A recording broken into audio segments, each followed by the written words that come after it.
예, 지난 1년간 제가 병원에서 응급실에서 많은 환우들을 이렇게 대할 기회가 있었습니다. 이렇게 특별한 기억에 남는 그런 환우들, 우리 환자분들이 몇 분 계신데요. 예, 그 중에서도 오늘 말씀을 준비하면서 한 분이 좀 떠올랐습니다. 하루 전화 연락 삐삐가 오죠. 예, 페이지가 오면은 이제 연락을 하고 의사 선생님이 어떤 특별한 환자를 제가 만나기 원한다 이렇게 얘기하시면 이제 환자를 만나러 갑니다. 근데 만나러 가는데 이제 제가 그 동양인 한국어 액센트가 있는 그런 채플린이잖아요. 그러니까 좀 긴장이 됩니다. 예. 채플린을 기다리는 그 환자들이 에이시안 채플린이 나타나면 좀 당황할 수 있잖아요. 그래서 이제 긴장도 하고 해서 제가 항상 기도를 하면서 들어가기 전에 기도합니다. 하나님, 좀 도와주세요. 성령님 함께 하시죠? 예, 성령님, 당신의 위로 함께 하심을 이렇게 좀 맛보게 해주세요. 경험하게 해주세요. 이렇게 기도를 하고 병실에 들어갑니다. 예, 한 80이 좀 넘으신 할머니였는데요. 예, 디멘시아가 있는 약간의 치매가 있는 할머니였어요. 예, 딱 들어갔는데 아직도 이렇게 눈에 선해요. 예, 병실에 들어갔고 이 할머니와 할아버지 두 분만 계신데 좀 불을 꺼놓으셨어요. 그래서 조금 어두컴컴한데 마침 할아버지가 이렇게 할머니에 앉아서 옷 매무새를 이렇게 만져주고 계셨어요. 그래서 만져주고 계시고 딱 들어가서 이제 제가 채플린입니다 이렇게 인사를 드리니까 너무 반갑게 이렇게 맞아주시더라고요. 그래서 제가 운을 띄웠죠. 제가 혹시 저에게 혹시 하고 싶으신 무엇이 되었던 혹시 하고 싶은 이야기가 있으면 그냥 저한테 하시면 돼요. 마음에 답답한 거라든지 무엇이 되었던 저한테 얘기하시면 됩니다 라고 제가 운을 띄웠고요. 할머니가 이렇게 보시더니 막 얘기를 시작을 하세요. 예, 얘기를 막 시작을 하세요. 근데 얘기를 시작하시는데 내가 제대로 들었나? 이렇게 갸우뚱하는 이야기를 하세요. 그런데 알고 보니까 이 할머니가 저한테 평생의 비밀을 얘기하고 계셨던 거예요. 할머니가 예전에 선생님이셨어요. 40년 넘게. 그리고 또 카운셀러였습니다. 스쿨 카운셀러였어요. 굉장히 열심히 그리고 굉장히 이렇게 부지런하게 살아서 제가 칭찬도 해드렸는데 그런데 많은 사람을 만나고 신앙생활도 그렇게 오래 하셨는데 아무한테도 얘기하지 못했던 비밀이 있었어요. 목사님한테도 친구들한테도 직장 동료한테도 자기 자식들한테도 얘기 못하던 비밀이 있었어요. 남편만 알고 있었대요. 그런데 저한테 그러시는 거예요. 내가 어릴 때 엄마가 나를 버렸어. 엄마가 나를 버렸고 할머니가 나를 입양했어. 왜 그랬는지 모르겠어. 그런데 한 5살쯤 됐는데 놀이터에 앉아있는데 내가 큰 언니라고 생각했던 실은 엄마가 나한테 내가 네 엄마야 이렇게 얘기하는 거야. 그래서 내가 얼마나 놀랐는지 몰라. 거짓말 하지 마 언니. 그런데 자꾸 엄마라는 거야. 그래서 내가 너무 당황해서 할머니한테 달려갔어. 언니가 자꾸 엄마라고 하는데 그게 무슨 소리냐고 물어봤어. 그랬더니 할머니가 맞아 네 엄마야 이렇게 얘기했어. 근데 너무 당황스럽고 너무 혼란스러웠어. 근데 왜 그런 일이 있었는지 모르겠어. 왜 엄마가 나를 버렸지? 왜 엄마가 나를 버린 거야? 이 얘기를 계속 반복하시는 거예요. 제 앞에 80이 넘은 할머니가 앉아 있었지만 왜 엄마가 나를 버렸지?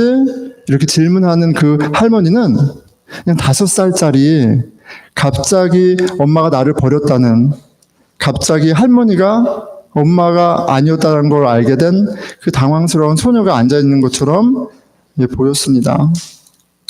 여러분, 그 응급실에서는 이제 환자들을 만나면 환자들이 굉장히 솔직하죠. 예, 상황이 그래요. 나 아파요. 여기 아파요. 저기 아파요. 이게 왜 이런 거예요? 빨리 치료해 주세요. 막 진짜 다급해서 자기 아픔과 이런 것을 솔직하게 직설적으로 감정을 다 담아서 이야기를 합니다. 왜냐면 위급하거든요. 아프거든요. 그런 질문을 합니다. 아주 솔직하게 하죠. 그래서 의사가 찾아오면 의사한테 아픈 걸 솔직하게 얘기하고 원인을 물어보고 치료해달라고 간청을 하죠. 그리고 채플린이 가면 원목이 가면 그분들이 갖고 있었던 인생의 질문들, 왜 나한테 이런 일이 있는 거야? 왜 삶에 이런 일이 있었던 거야? 부터 시작해서 꼭 사고 말고도 막 털어놓기 시작을 합니다. 그렇게 사람들을 만나보고 보니까 인생에 질문이, 상처가 없는 분들이 없더라고요. 나에게 왜 이런 일이 일어난 걸까요? 나는 왜 태어난 걸까? 죽음 후에는 무슨 일이 있지? 질문이 있어요. 그런데 병원 밖에 있는 사람들은 마치 아무런 질문이 없는 것처럼 살아갑니다. 아무런 질문이 없는 것처럼 살아가요. 어쩌면 자신의 질문에 대한 답을 해줄 사람을 아직 못 찾은 것일 수도 있고, 어쩌면 질문을 해봐야 이미 답이 없는 걸 알기 때문에 그냥 질문을 멈춰버린 거일 수도 있겠죠. 여러분 마음속에는 풀리지 않는 수수께끼 같은 그런 질문이 혹시 있지 않습니까? 그 질문이 무엇이에요? 자, 주님께서 말씀하세요. 건강한 자에게는 의원이 쓸데없고 병든 자에게라야 의원이 쓸데있나니 나는 의인을 부르러 온 것이 아니라 죄인을 불러 회개케 하러 왔노라 라고 얘기하세요. 여러분, 하나님 앞에 죄인이 아닌 사람이 어디 있겠어요? 그런데 스스로 의롭다고 착각하며 살아가는 인생이 참 많습니다. 여러분, 영원히 병들지 않은, 죄로 말미암아 병들지 않은 인생이 없어요. 그런데 나는 괜찮아 라고 착각하며 살아가는 인생이 교회 밖이나 아니나 참 허다합니다. 오늘 말씀을 통해 우리 인생의 질문을 풀어주시고 우리의 구원자 되신 그 주님을 만나는 감격이 있기를 축원합니다. 아멘. 자, 오늘 스바 여왕이 솔로몬을 찾아와요. 동방 끝에 있던 스바 여왕이 솔로몬의 소식을 듣고 지혜를 듣고 먼 여정을 찾아옵니다. 오늘 말씀에서 보면 스바 여왕은 마음속에 많은 질문들이 있었어요. 마음속에 많은 해결할 수 없는, 풀리지 않는 질문들이 있었습니다. 그런데 우리랑 좀 다른 것은 무엇이냐면 많은 사람들은 대부분 질문들을 그냥 뭉개고 살죠. 그런데 스바 여왕은 집을 나서서 먼 여정을 거쳐 솔로몬에게까지 찾아왔습니다.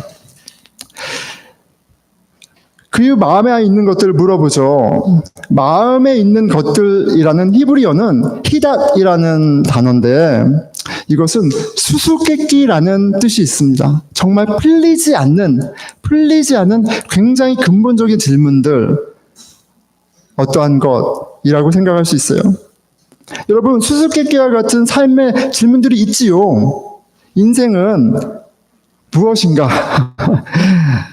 인생의 목적은 무엇인가? 정의라는 게 뭘까? 있기는 한 걸까? 죽음 이후에는 뭐가 있지?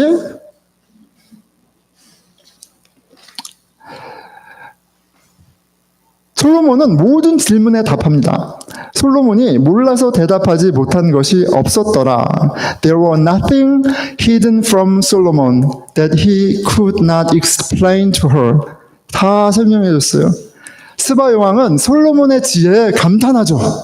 그리고 그 지혜로운 솔로몬이 이룬 궁정과 성전, 예전과 전통, 복식과 음식, 그에 보여지는 모든 것들에 감탄합니다. 감탄해요. 그 마음 안에 있었던 답답함이 해소되는 것을 뛰어넘어서 감격합니다. There was no more breath in her. 숨이 멈춰버릴 정도로 황홀했다라고 얘기합니다. 그 여인이 가졌던 질문들이 무겁고 헤비했을 만큼 그 질문이 해소됐을 때 가볍고 너무너무 즐겁고 행복했을 것 같아요. 그리고 스바 여왕의 질문들이 정말 그녀에게 큰 짐이었구나라는 것을 확인할 수 있는 스바 여왕의 고백과 또 반응이 있죠. 7절입니다. 감격해서 외치는 거예요. 복되도다 당신의 사람들이여, 복되도다 당신의 이 신하들이여, 항상 왕 앞에 서서 왕의 지혜를 들음이로다. 자, 그리고 가장 값진 것을 드리죠. 9절. 이에 그가 금 120달란트와 매우 많은 향품과 보석을 왕께 드렸으니 스바 여왕이 솔로몬 왕께 드린 향품 같은 것이 전에는 없었더라. 가장 귀한 것으로, 가장 값진 것으로, 그 전에 그 후에 보지 못할 정도의 가치 있는 것을 솔로몬에게 다 바쳤다라고 얘기해요. 스바 여왕하고 솔로몬하고 무슨 관계가 있기에 저 먼 동쪽 땅에서 온 여왕이 이런 걸 바칩니까? 감사한 거죠. 은혜를 입은 겁니다. 그래서 은혜에 대한 반응으로 드리는 거예요. 여기에 좀 우리가 주의 깊게 봐야 할 예배의 모습이 있습니다. 하나님이 어떤 예배를 기뻐하실까요? 우리의 헌금, 우리의 섬김? 여러분, 헌금이 되었던 섬김이 되었던 이 예배 자리에 있는 것이 되었던 그것이 내가 그리스도를 통해 하나님께 받은 은혜일 때 우리는 진심으로 기쁨으로 감사하며 무엇을 하든 최선의 것을 드립니다. 하지만 그 하나님의 은혜가 빠져버린 상태에서 섬기고 드리고 하는 것은 사실 나중에 다 돌아옵니다. 불평과 불만과 원망과 하나님을 향한 탓으로 내가 이렇게까지 했는데 하나님 뭐 하는 거예요? 부터 시작해서 나는 이렇게 하는데 너는 뭐 하는 거야? 라는 것까지. 뭐가 빠졌기 때문에 그래요? 하나님의 은혜가 그 감격을 잊었기 때문에 그래요. 하지만 우리가 복음을 통해서 하나님의 은혜를 다시 경험할 때 우리는 누가 시키지 않아도 온 마음과 온 힘과 온 정성으로 하나님을 사랑하고 하나님의 몸된 교회를 귀히 여기면서 섬기게 됩니다. 자연스러워요. 스바 여왕이 찾아온 지혜의 왕 솔로몬은 성경에 보니까 장차 오실 예수 그리스도의 그림자다라고 말씀하십니다. 누가복음 11장 31절이에요. 그러나 보아라. 누굴 봐요? 예수를 보아라. 솔로몬보다 더 큰 이가 여기에 있다. 솔로몬의 지혜와는 비교할 수 없는 지혜 자체이신 진리이신 예수 그리스도가 여기에 있다. 너에게 질문이 있어? 해결하지 못하는 그런 큰 무거운 마음의 짐이 있어? 숙제가 있어? 보아라. 여기 구원의 왕, 지혜의 왕 예수님이 있다. 자, 스바 여왕의 모습에서, 그렇죠? 솔로몬을 만나고 그의 문제가 해결이 되고 감격하는 이렇게 스바 여왕의 모습에서 저는 한 여인이 떠올랐습니다. 예수님 앞에 향유 옥합을 깨트린 여인이 있었죠. 옥합을 깨트렸을 뿐만 아니라 그녀의 머리카락으로 눈물로 예수님의 발을 닦던 여인의 모습이 좀 보이는 것 같아요. 같이 겹쳐져서 보입니다.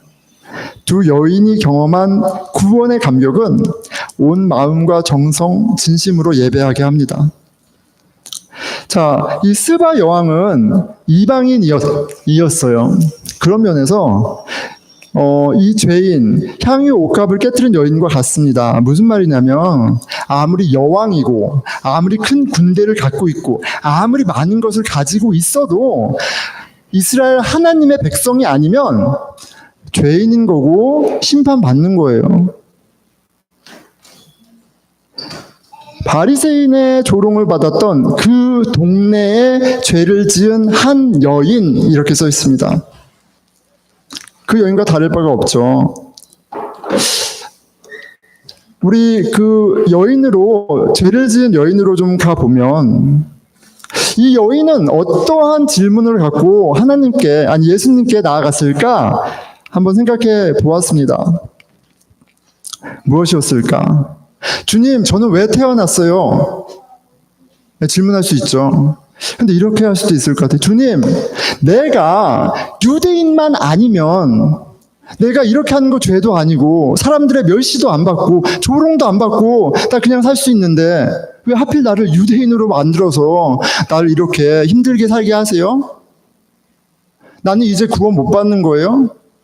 친구도 부모도 나 이렇게 살고 마는 거예요? 죽은다면 어떻게 되는 거예요?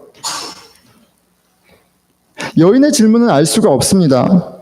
예수님과의 첫 만남이 어떠했는지도 알 수가 없죠. 그런데 솔로몬을 찾아왔던 스바 여왕을 생각하다 보니 여인도 답답해서 찾아왔으려니 생각하다가 묵상을 해보니까 이 여인은 아마 예수님을 감히 찾아 나서지 못했을 거예요. 동네 죄인으로 낙인 찍혀 있는 그 여인이 어떻게 밖에 나와서 예수님을 찾아다닐 수 있었겠어요? 그러기 어렵습니다. 감히 찾지 못했을 거라고 생각하는 게 합리적인 상상이에요. 이 여인은 스바 여왕처럼 권세나 능력 아무것도 없습니다. 그것이 스바 여왕과 다른 점이겠죠. 스바 여왕처럼 우리도, 이 여인도 예수님을 찾아야 하는데, 그런데 기가 막힌 사실이 있죠. 뭐냐면 놀라운 것은 예수님께서 먼저 우리를 찾아오신다라는 사실이에요. 예수님께서 먼저 우리를 찾아오십니다. 아마도 예수님이 먼저 이 여인을 찾아가셨을 거예요. 우물가에 홀로 있던 사마리아 여인을 예수님이 찾아오셨잖아요. 죄인의 자리로 직접 찾아오셔서 이 여인의 이름을 불러주셨을 것 같아요. 여러분, 높은 나무에 삭개오가 사람들을 피해서, 키도 작았지만 삭개오가 나무 위에 있었단 말이에요. 여러분, 길을 걸면서 도대체 몇 번이나 하늘을 봅니까, 여러분? 나무 위에 뭐가 있나 이렇게 보는 사람 있어요? 여기에 없습니다. 그런데 마치 예수님이 그 나무 위에 삭개오가 있다라는 걸 이미 예전에 알고 있었던 것처럼, 아니, 그 삭개오를 만나러 그 동네에 오셨던 것처럼 그 길에서 고개를 들어 그 위에 있는 삭개오를 보시고 그 삭개오와 눈을 마주치시고, 삭개오야, 내려와. 내가 오늘 너희 집에 유하여야겠다 라고 얘기를 하세요.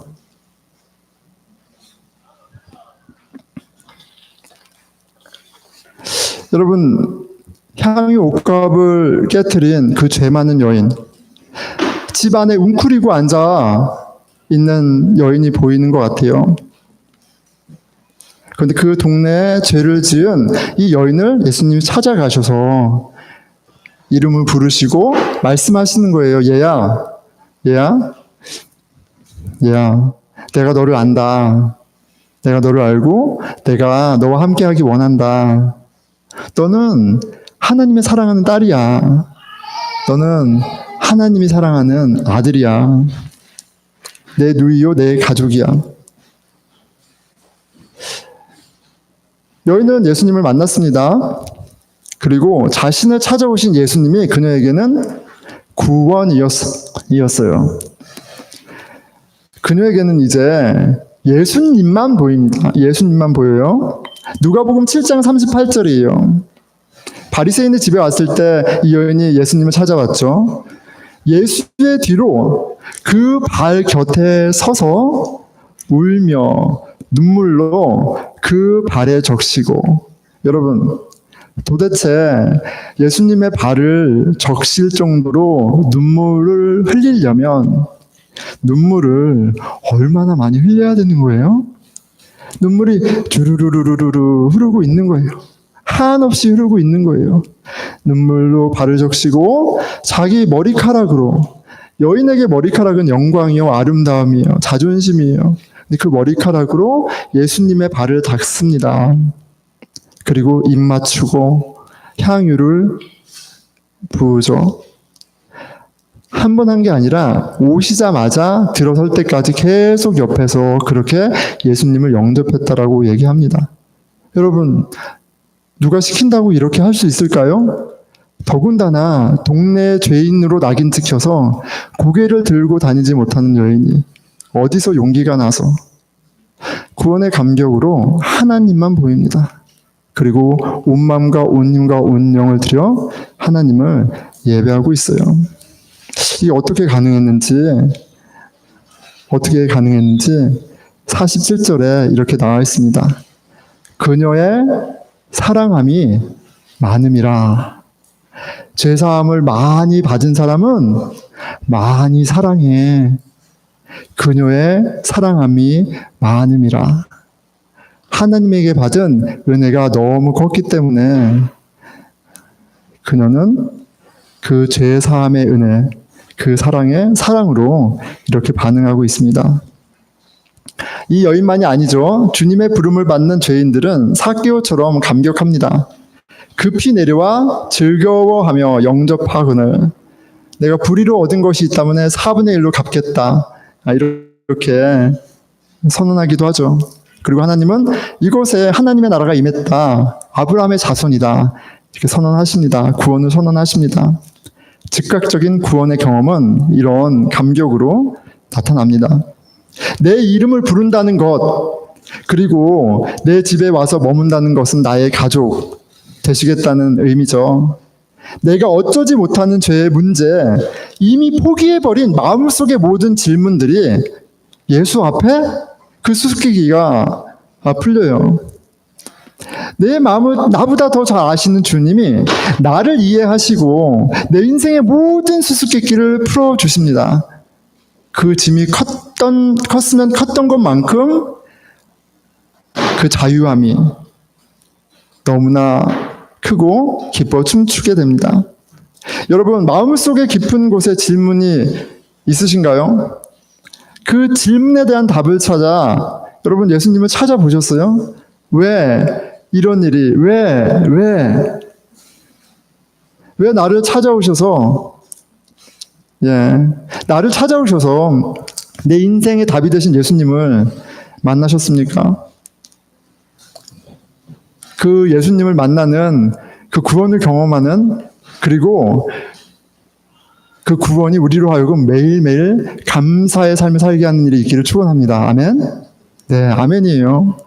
자, 응급실에 있으면요, 여러분, 굉장히 다양한 사고들이 있죠.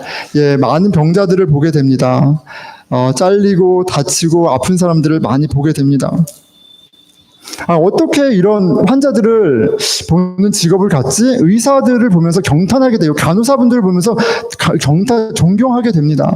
그런데 그런 의료진들도 트라우마가 되는 경우들이 있어요. 뭐냐면 어린 아이들이 사고로 죽거나 크게 다칠 때 그거는 큰 트라우마가 됩니다. 5살, 3살, 6살 이런 아이들이 사고로 들어오면 큰 상처가 돼요. 어린아이의 죽음이 큰 트라우마가 됩니다. 어떻게 이런 일이 일어날 수 있지? 이렇게 어린데 얘가 뭐가 잘못이 있다고 그런 이제 질문을 할 수밖에 없죠. 여러분, 그런데 우크라이나 전쟁이 여러분 벌써 3년이 됐어요. 우리의 관심 밖으로 밀려났죠.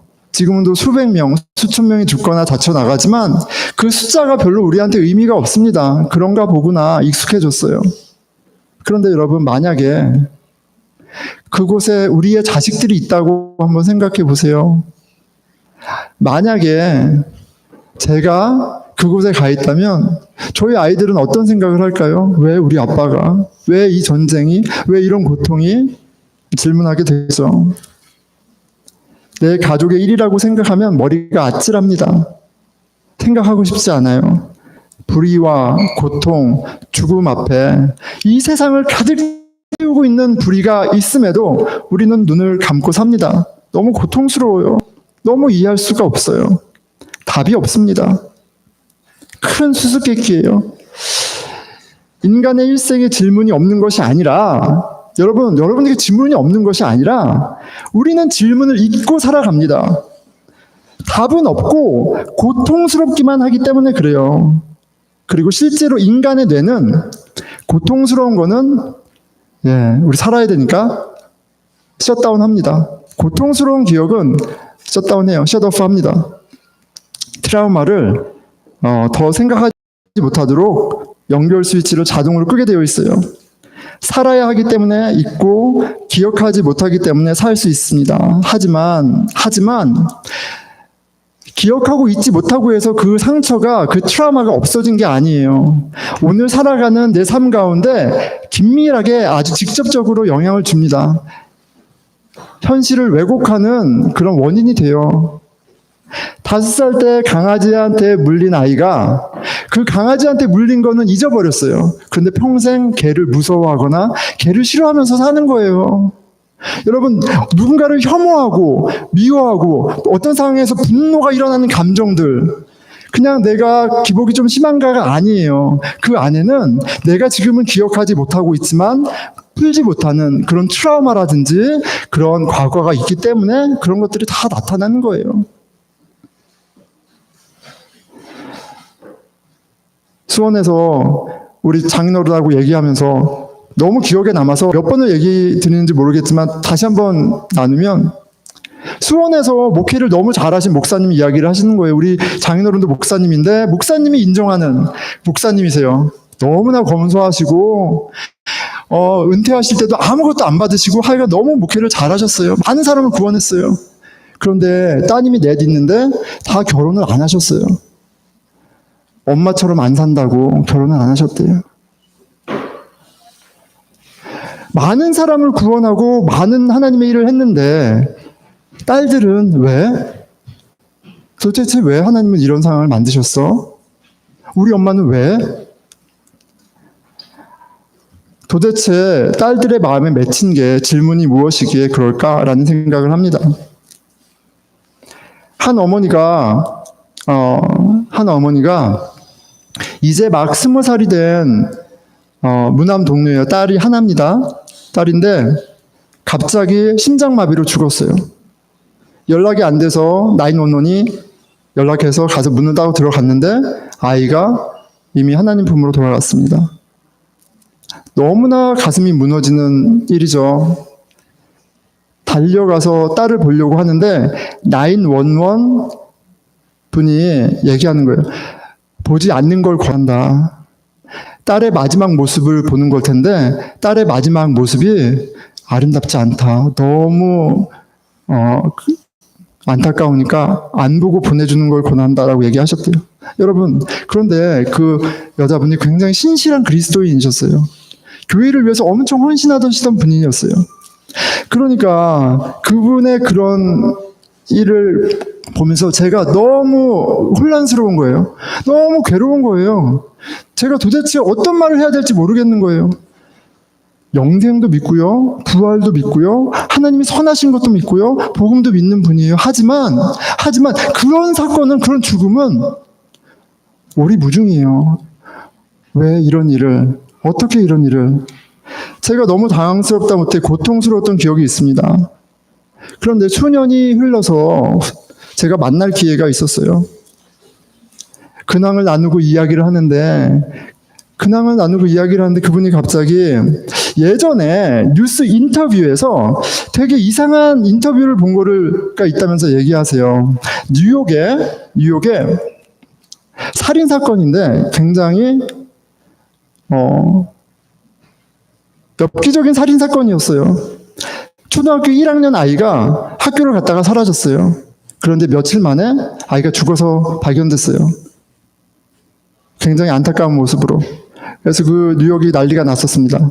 그런데 뭐 어떤 인터뷰냐면 아버지를 인터뷰하는데 아버지가 이렇게 말했다는 거예요.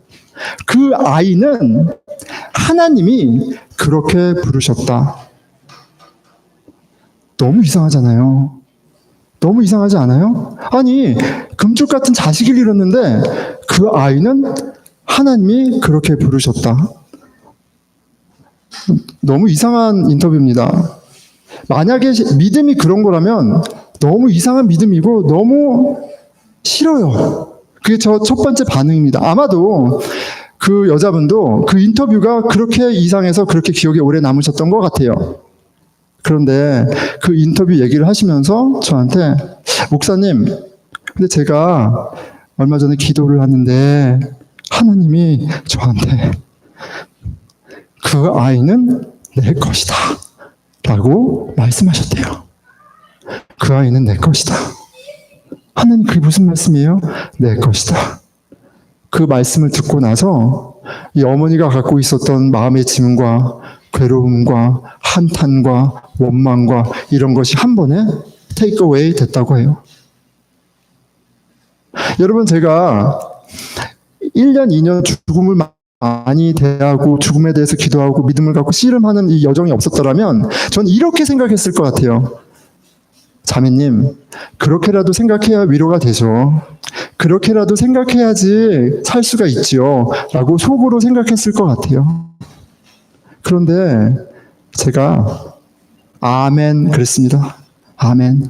성령님이 자매님에게 믿음을 선물로 주셨군요. 하나님이 선물을 주셨군요. 아멘. 감사합니다. 그랬어요. 감사합니다. 여러분, 만물의 주인이 하나님이신 것을 믿으세요? 정말 믿으세요? 큰 선물입니다. 큰 놀라운 선물이에요. 눈을 뜨자마자 감사로 시작해서 눈을 감기까지 감사로 끝날 만큼 너무나 놀라운 선물이에요. 여러분의 영혼도 가족도 가진 모든 것의 주인이 예수 그리스도라는 사실, 믿는 은혜를 입은 사람은 너무나 복됩니다. 너무나 복돼요. 이사야서 43장 1절입니다. 야곱아, 너를 창조하신 여호와께서 지금 말씀하시느니라. 너는 두려워하지 말라. 내가 너를 구속하였고 내가 너를 지명하여 불렀나니 너는 내 것이라. 성령님께서 저와 여러분에게 말씀하세요. 말씀을 맺겠습니다. 응급실에서 만난 할머니 이야기로 마저 하면서 말씀을 마무리할게요. 할머니가 내가 엄마가 나를 버렸어. 엄마가 나를 버렸어. 왠지 모르겠어 라고 얘기하시는데 제가 이렇게 말씀드렸어요. 자매님, 하나님이 지금 말씀하시는 것 같아요. This is the time to lay down your burden. 지금이 그 짐을 내려놓을 때라고 말씀하세요 라고 얘기를 했어요. 그렇게 말씀을 드렸는데 갑자기 저를 이렇게 가만히 쳐다보더니 저한테 하나님이 당신을 보냈군요. 하나님 보내신 메신저군요. 당신 그냥 채플린이 아니라 그냥 철치 고어가 아니라 본어게인 크리스천이군요. 너무나 고마워요. 감사해요. 지금 얘기한 거 지금 적어주세요. 제가 액자로 놓고 계속 볼 테니까 보기 원하니까 적어주세요. 제가 적어드렸습니다. You are beloved daughter of God. 하나님의 사랑하는 딸. 적어드렸어요. 그걸 받고 감사합니다. 너무 고마워요. 너무 감사해요. 너무 감사해요. 마음에 큰 짐이 있던 5살 여자아이가 그 짐에서부터 자유로워지는 것을 보는 것 같았어요. 마침 가족들이, 딸의 가족들이 이렇게 들어왔어요. 이 할머니가 이 채플린을 통해서 하나님이 어떻게 하셨는지 너무 기뻐서 막 이야기를 나누시는 것을 보면서 제가 나왔습니다. 여러분, 믿음은, 복음을 믿는다는 것은, 하나님을 믿는다는 것은 정말 놀라운 선물이에요. 임마누엘 하나님, 예수님은 우리와 언제나 항상 함께 하시는 하나님이십니다. 복음을 믿는다는 것은 어쩌면 우리가 아는 것과는 전혀 차원이 다른 축복이라고요. 내 마음속에 깊은 질문들이 해소되는 구원의 감격, 기쁨, 감사라는 실체가 있습니다. 자, 그런데 병든 자에게라야 의원이 쓸데있고 건강한 자에게는 의원이 쓸데없어요. 예수님이 있던 그 당시에도 모든 사람이 구원의 감격을 경험한 게 아니에요. 12년 혈루병을 앓던 그 여인이 예수님의 옷자락을 붙잡았을 때 거기에 있는 많은 무리들은 경험하지 못했지만 구원을 경험합니다. 여러분, 예수님의 모인 무리들 가운데에도요, 그냥 관람객들만 있을 수도 있어요. 내가 병들었다라는 것, 내가 해결할 수 없는 죄의 문제가 있다라는 것, 이런 것들을 인지하고 주님께 나오는 자에게 이런 구원의 감격, 구원의 선물이 있음을 믿습니다. 아멘. 여러분 마음속에 깊은 질문은 무엇입니까? 여러분 앞에 예수님이 찾아오셨습니다. 예수님의 몸된 교회가, 이 교회가 바로 그 증거예요. 기도와 말씀, 예배의 자리로 여러분, 하나님이 여러분들을 초대하시고 계세요. 마음속에 깊은 질문들을 갖고 금요 예배에, 이른 아침 기도에, 성경 공부 자리에 나오십시오. 여러분, 주일 예배 때 우리가 15분 전에 기도로 예배를 준비합니다. 여러분, 헛된 시간이 아니에요. 15분 전에 오셔서 성령님을 구하는, 주님 만나 주십시오. 나도 알지 못하는 나의 죄와 나의 무거운 짐을 주님 해결해 주십시오. 기도하는 신앙의 모습이 있어야 합니다. 믿음을 주시는 주님, 믿음의 주여 온전케 하시는 구원자 예수 그리스도를 만나는 은혜가 있기를 축원합니다. 기도하겠습니다.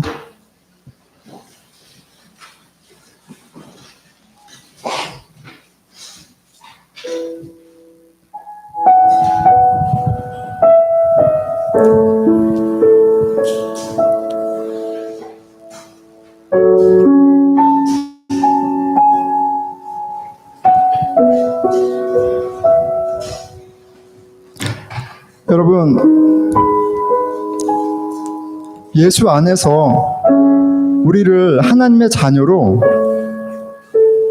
선택하셨고 예정하셨고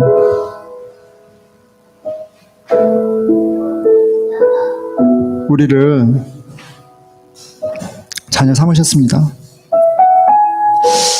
하나님, 저를 자녀 삼으셨다면 제 삶이 좀 바뀌어야 되는 거 아닙니까?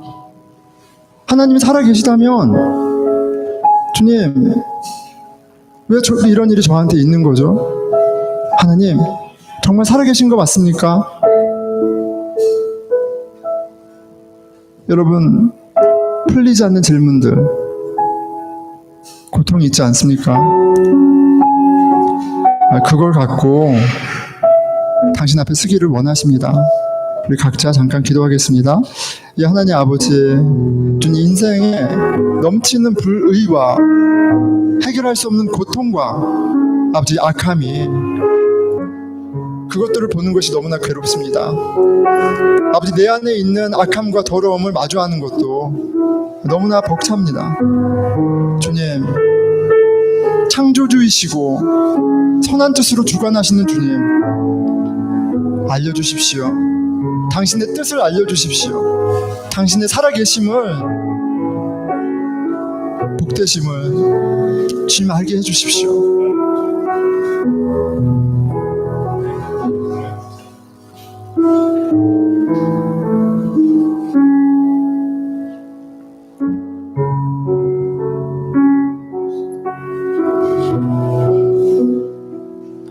우리 교회 공동체를 위해서 기도하겠습니다.